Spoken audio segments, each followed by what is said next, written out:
as you can see, I've already set up the murder case for Lawyer Up. I'm first going to just kind of go into what you are seeing here. So in Lawyer Up, what's going to happen is that each player is going to start with a random strategy card. For instance, the prosecutor has got this strategy card of bad reputation.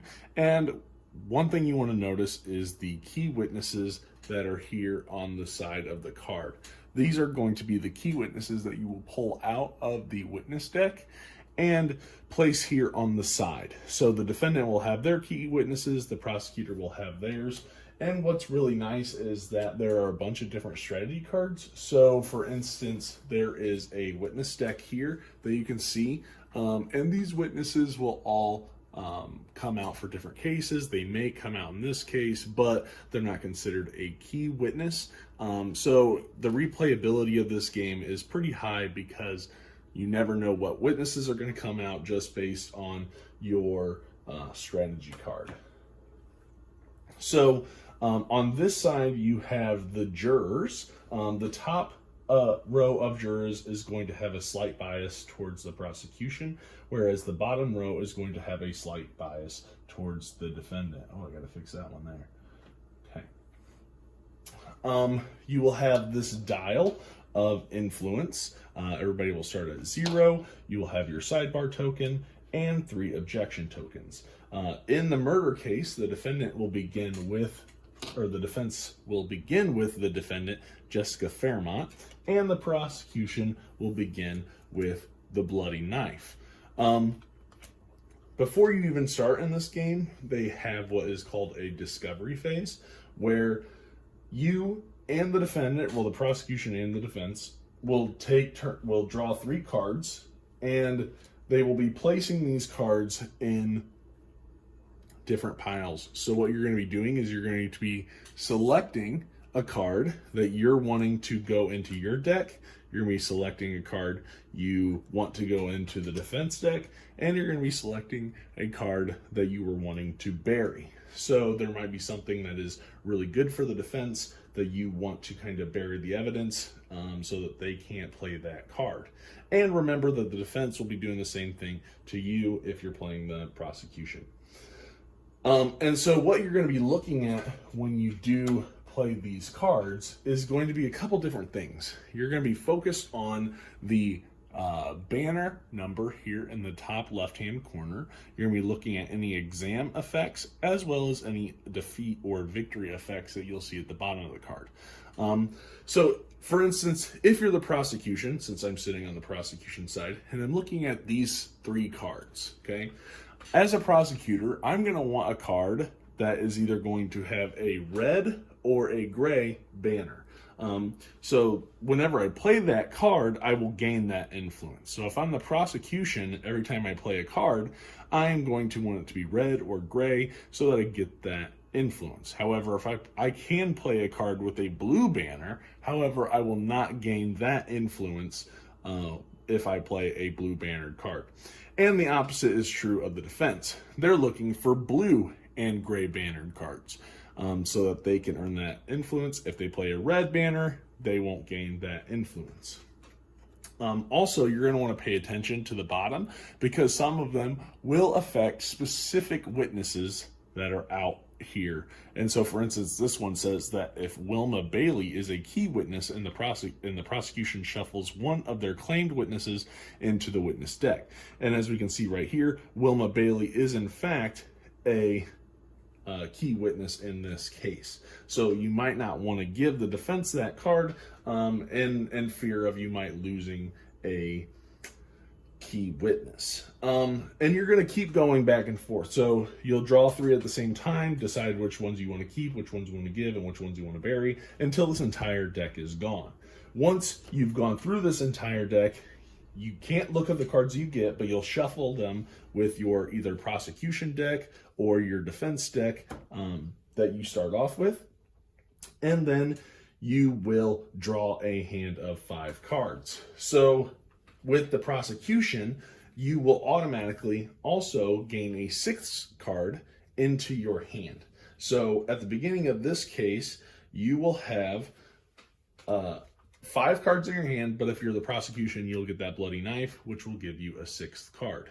So, how do you start the game? So after you do the discovery phase, the prosecutor will be the one to call the first witness. Whoever is in judge's favor, they will be the one that gets to call a witness. So for instance, since it's a prosecution, I can call Benjamin Davids to the stand. And so what I'm kind of looking for here, again, is you're going to be looking at these numbers. You have a primary value and you have a secondary value. Now, whoever calls the witness to the stand will get the primary value, and their opponent will get the secondary value. Also, the card may have a called effect, which you will do as soon as you call them to the stand, obviously. So when you play this, you're going to play it horizontally, where the primary value is facing the person that played it, and the secondary value is to your opponent. Now, again, even though this is red, that means that the defense will not gain that influence. However, me as the prosecution, having called him, will get the 4 because that 4 is in red. If it was gray, I would also get it, but if it was blue, I would not get that influence. Okay? And now that after I call the witness, what I'm going to be doing is I'm going to be playing cards from my hand. So what I'm trying to do is I'm going to be trying to match symbols. So as you can see, here I have the heart and the thumbs up, or like button, or whatever you want to call it. They have certain names for the different symbols, but it's just easier to just say heart, thumbs up, whatever. You'll gain the influence that is on that card, so long as it's the color that you need.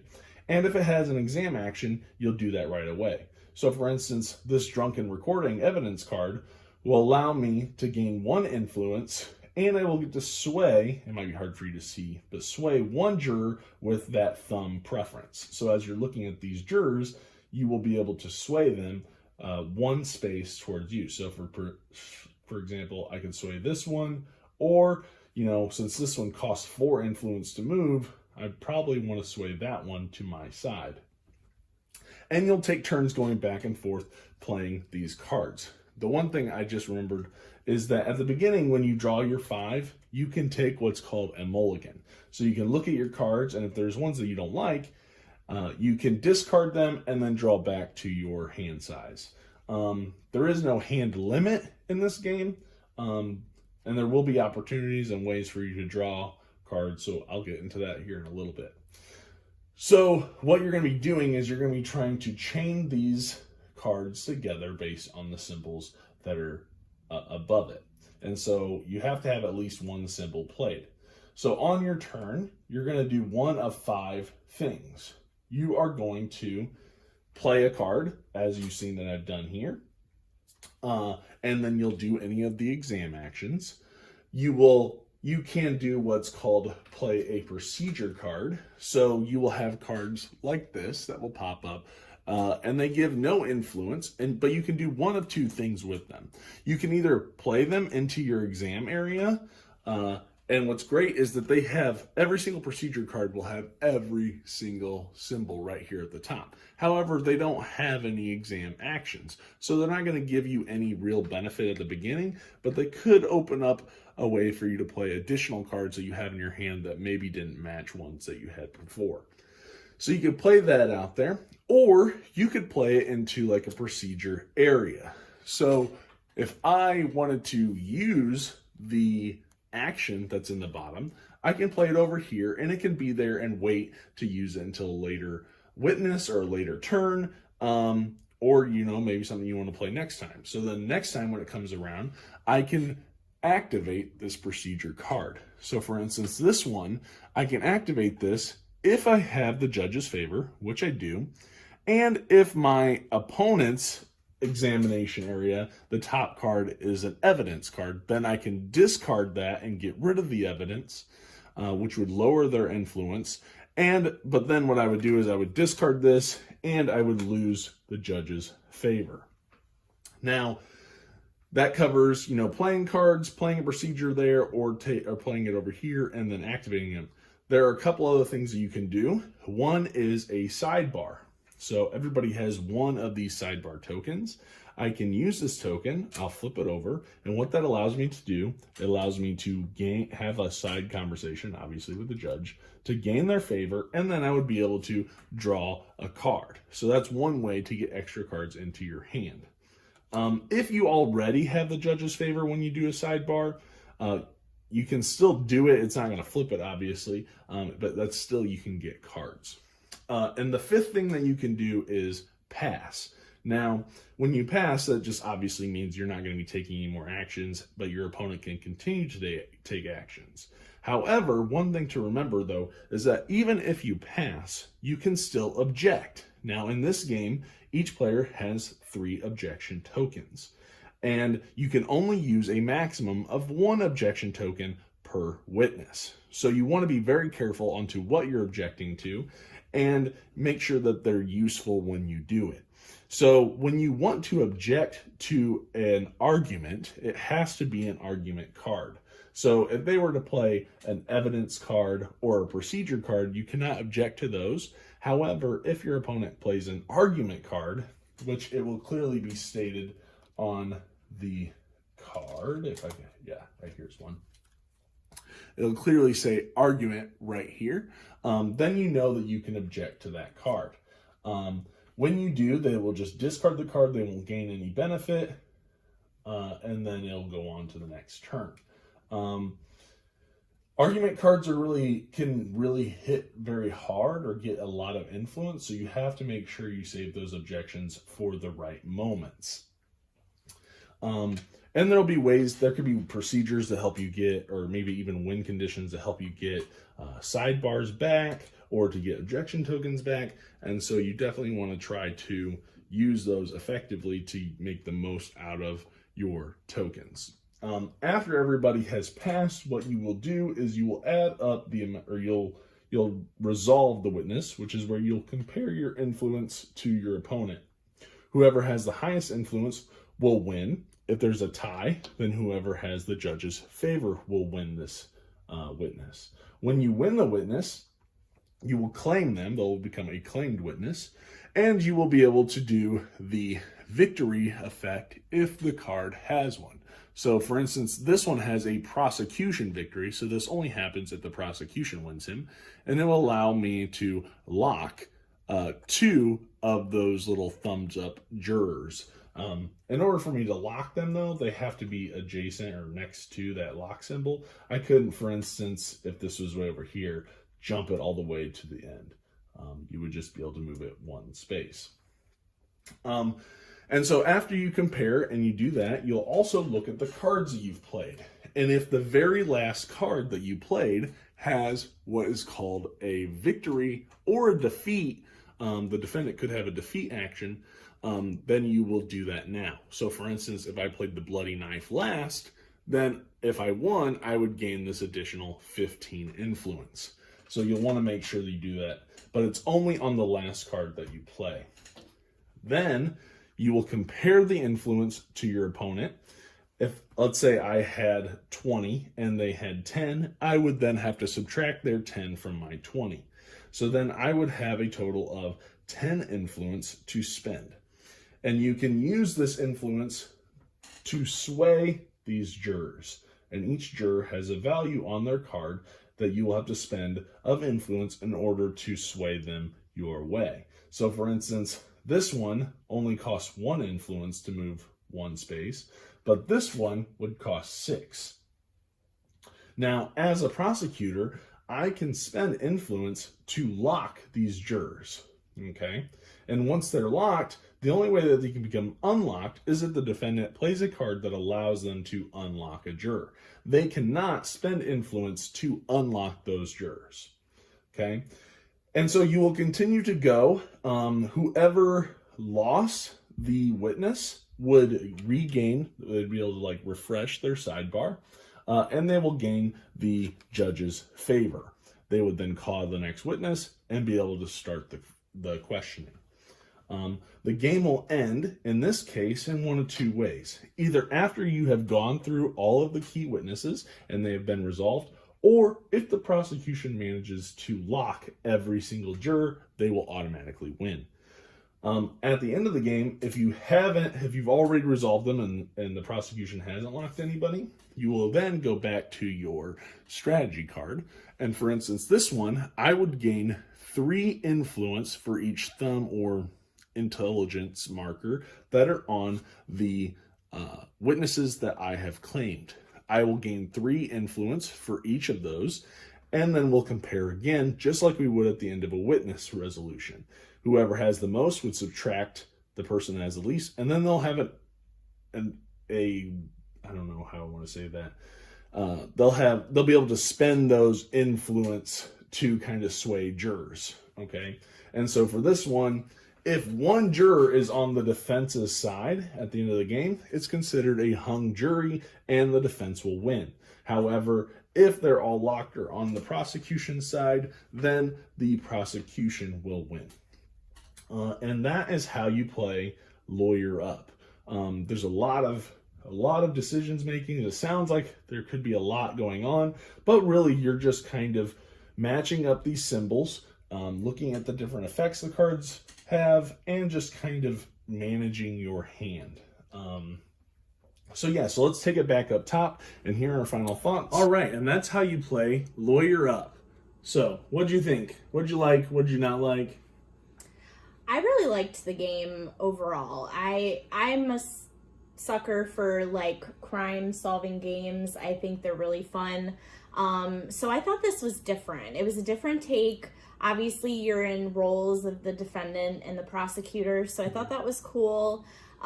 Just very like thematic, and we got into it and kind of tried to like act it out. Like on certain cards, it would say like "Ladies and Gentlemen of the Court," you know.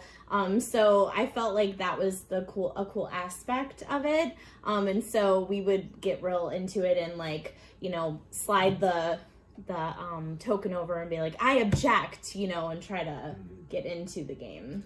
Yeah, you definitely can get into the theme in this game, because I think it really sets you up to feel like you're in a courtroom where you really feel like the prosecutor, or you really feel like the defendant, and you're going to bat for your client, and you're trying to solve, you know, sway these jurors to your side to seeing things your way. And so, you know, you can have those little sidebars with the judge to try and gain their favor, or, you know, when you play a card that has that great flavor text that just kind of, you know, disgraces the defendant, or you know, kind of shuts down the prosecution. It's really great to be able to act those out, and I think that adds a lot to the theme and the enjoyment of the game.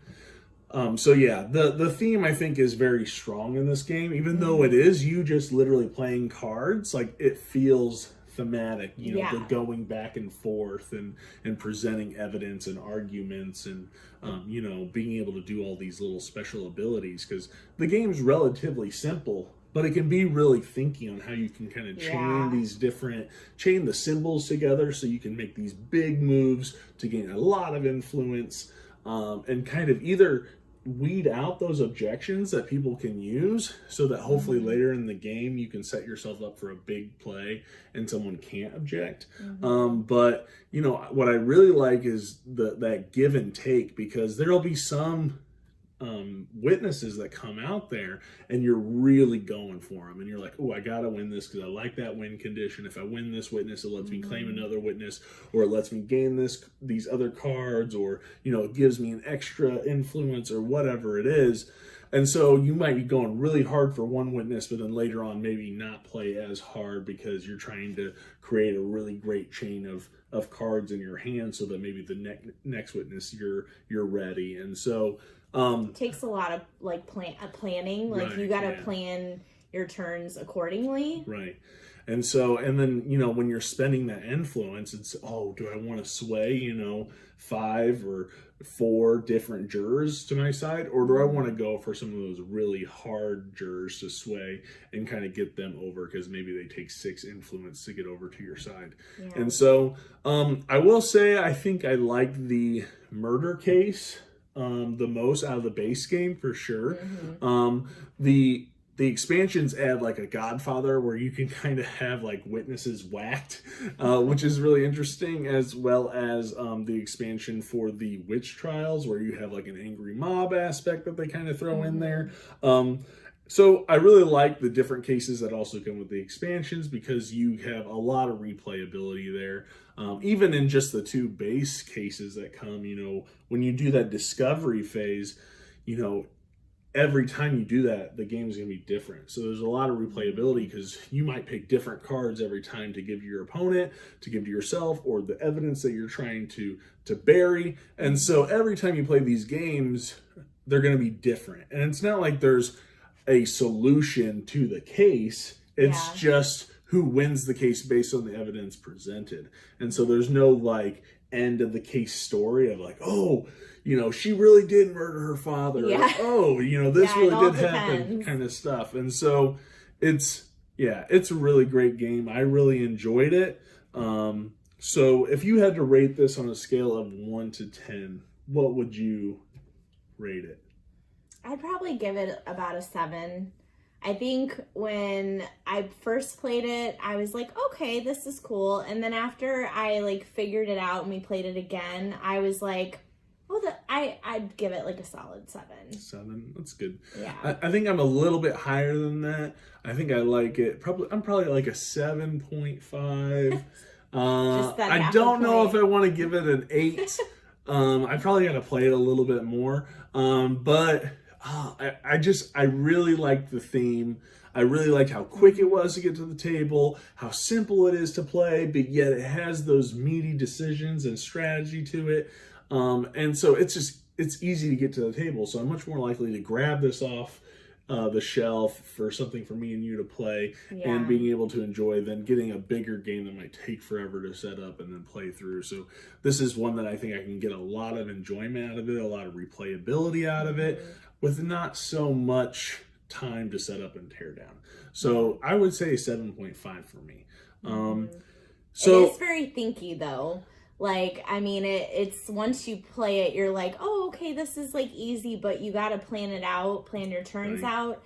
And yeah, you can get kind of stuck where you're like, oh, what do I do? Right. And you have those procedures and you're like, oh, I want the ability of this procedure card, but if I put it down, then I can chain more things. Yeah. It's really and my analysis paralysis kicks in and then I'm like staring at it. Right. So it plays in 60 minutes, but if you play with Samantha, it might be a little bit longer, just a tiny bit. Right. So yeah, I would definitely recommend checking out Lawyer Up if it sounds like something you'd be interested in. Please like, subscribe, comment, and let us know what you think. And check us out next time. Hope you guys have a great day, and we'll see you later.